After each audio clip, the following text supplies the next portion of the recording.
초심이의 마이 라이프 마이 스토리. 즐거운 나의 점심시간. 흘리고 자던 걸 수습하고 일어나 놀 시간임을 알리는 소리. 빠르고 경쾌하게 이 소리가 울리면 안도감이 몰려왔다. 너희들은 잠시 자유인이야 하고 쉬는 시간을 알리는 신호음 중에서도 제일 반가운 것은 4교시 수업이 끝나고 점심시간이 되었음을 알리는 소리였다. 친구가 무슨 반찬을 싸왔을까 하는 기대감. 엄마가 싸준 반찬을 친구들에게도 나누어 줄 수 있던 기쁨. 둘이서, 넷이서, 여섯이서 책상을 돌려붙이고 수다를 떠는.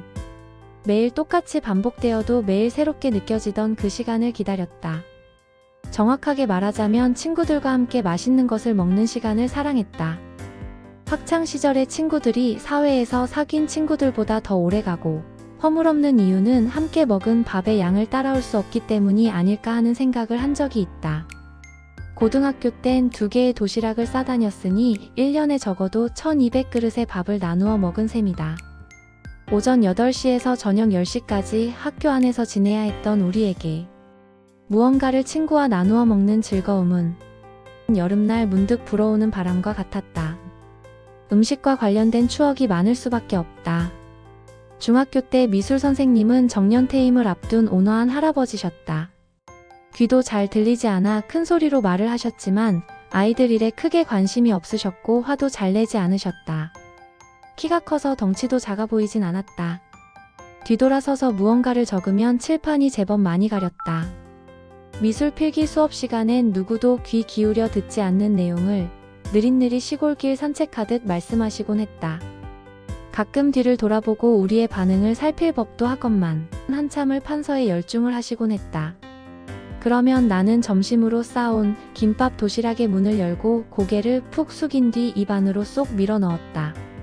그리고 눈치를 조금 살핀 뒤 앞이나 뒤로 도시락통을 넘기곤 했다.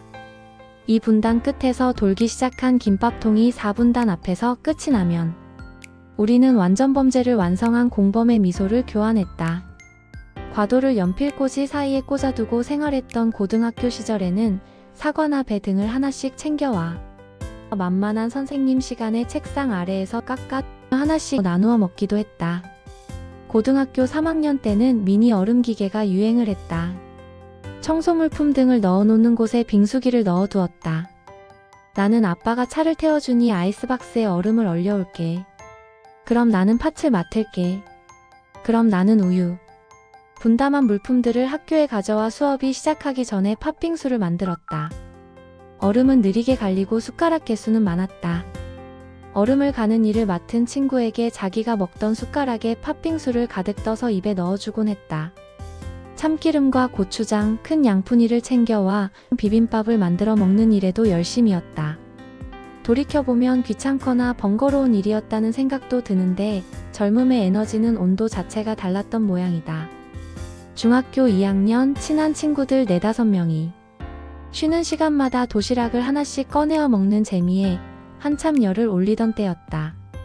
도시락 하나에 숟가락 4-5개면 10분이란 시간도 넉넉했다. 다 먹고 호주머니 안에 꽂아둔 만년 이쑤시개인 오핀으로 치아에 낀 고춧가루까지 정돈할 만큼의 여유가 있었다. 다음 시간 선생님들이 문을 열고 교실에 들어서면 얼굴을 찌푸리며 창문을 열게 하시곤 했지만 크게 혼을 내거나 하진 않으셨다. 점심시간이 되면 이미 도시락은 2-3개밖에 남지 않았다. 조금 여유롭게 남은 도시락을 먹어치우고 나면 돈을 각출했다. 용돈이 귀하긴 했지만 매점이란 천국에 들어갈 돈이 조금씩은 모였다. 어떨 때는 친구들에게 회수권을 팔아 매점 갈 돈을 마련하기도 했다. 물론 좋았던 기억만 있는 것은 아니다. 4-5이 모여 도시락을 까기에 제일 좋았던 곳은 교실 앞쪽 선생님들 전용 책상이었다. 교과 선생님들도 사용하는 책상이라 담임 선생님 물건이 놓여있지 않았다. 그곳을 식탁 삼아 밥을 먹었지만 칠칠 맞은 범인들은 곳곳에 흔적을 잔뜩 남겼다. 그 일로 쉬는 시간에 밥을 먹지 말라는 경고를 담임 선생님께 받았다. 그러나 우리는 공산당도 무서워한다는 중 이가 아닌가? 안 들킬 거란 생각을 했던 건지 들켜도 크게 상관없다고 생각을 했던 건지 알 수 없지만 3번의 경고를 받았고 끝내 부모님을 모셔오라는 강력한 벌이 우리에게 내려졌다. 부모님을 모셔오는 건 일진들에게나 있을 법한 일이었다. 모이면 강한 군대지만 흩어지면 소심한 졸병 무리들에 불과했던 우리는 겁이 났다. 그것만은 제발이라고 읍소했고 한 달간 교실 청소를 하는 것으로 일은 마무리되었다. 김밥 냄새, 사과 냄새를 모른 척 해주셨던 선생님처럼 담임 선생님도 일부러 부모님을 모셔오라 하셨다는 건 좀 더 철이 들고 난 후였다. 다 아는 것 같지만 실은 모르는 게 많았던 철부지 시절들의 기억이 새삼스럽다. 20여 년 전 일본의 맥도널드에 처음 방문했을 때 놀라웠던 점이 있었다. 다들 각자 주문을 하고 식판에 음식을 받아와 자기 것만 얌전히 먹는 모습이 참 낯설었다. 그때만 해도 우리 또래의 문화는 각자 자기 몫의 돈을 한꺼번에 모은 다음 한 두 명이 가서 주문을 했다.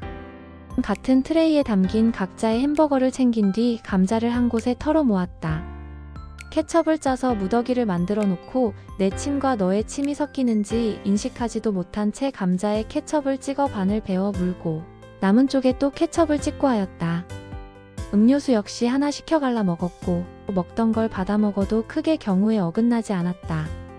식탐이 있던 나는 친구와 다른 것을 시켜 나누어 먹거나 내가 선택하지 않은 저 음식은 도대체 어떤 맛일까 하는 궁금증을 해결할 만큼이면 될 정도. 그러니까 딱 한 번에 맛보기를 좋아했다.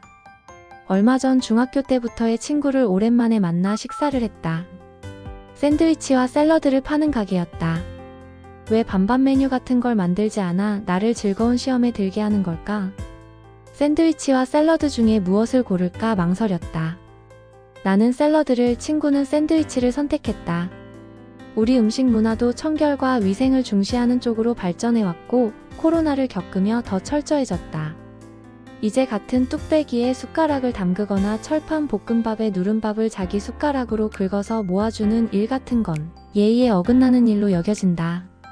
아무리 친해도 한 입 먹어봐도 돼? 같은 말을 먼저 할 수 없게 된 것이다. 내 거 맛있어 좀 먹어봐. 라는 인사말에 친구는 그냥 내 것만 먹을게. 라고 답했다. 잘라진 돈가스 한 점을 상대의 접시에 올려주는 정도는 가능하지만 너 한 입, 나 한 입 같은 건 이제 가족들 간에도 꺼리는 일이 되고 만 것이다.